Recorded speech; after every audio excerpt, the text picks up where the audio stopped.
Na sasa kwa nini mtu awekeze kwenye hati fungani? Kwa kweli katika maisha yetu ya kifedha kuna kitu tunachokiita savings, kwamba lazima ufike point usio unakula kila kitu.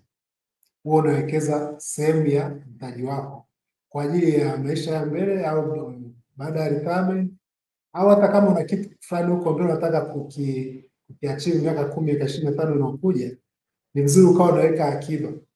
Kwa sasa ukiweka akiba peke yake haitoshi. Sasa ile akiba ukiweka bila kuiwekeza vizuri itakuwa inatafunwa ni mfumuko wa bei. Sasa product ambayo iko karibu zaidi na uwekezaji wa hiyo akiba yako kwa kweli ni hati fungani. Sasa ukiweka kwa fixed deposit utapata kiwango cha chini, ukiweka kwenye products bidhaa nyingine hautapata faida nzuri. Kwa hiyo sehemu ambayo unaweza ukawekeza hiyo akiba yako ikajizalisha, ikawa inaongezeka, ikawa ina maintain ile purchasing power, unapata faida ambayo iko juu sana ya inflation, ni kwenye mambo ya hati fungani.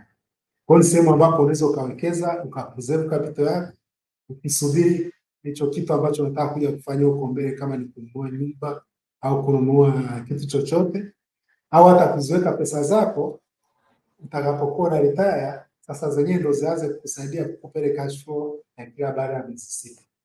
Kwa hiyo ndo faida kubwa sana ambayo inaweza ikakuvutia au ikakufanya uwekeze kwenye hizo hati fungani.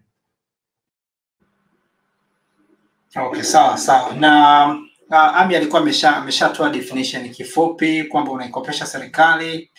Sasa je, hakuna makampuni ambayo yanaendesha hizi bondi kwa Tanzania, ama ni serikali peke yake ndiye ambaye anauza hizi bondi?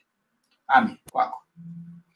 Kampuni zinaweza zikaishi corporate bonds. Nadhani mfano mzuri ni CRDB mwaka jana, NMB mwaka jana, na mwaka huu kuna kampuni nyingine itakuja kukopa. So kampuni pia zinaruhusiwa.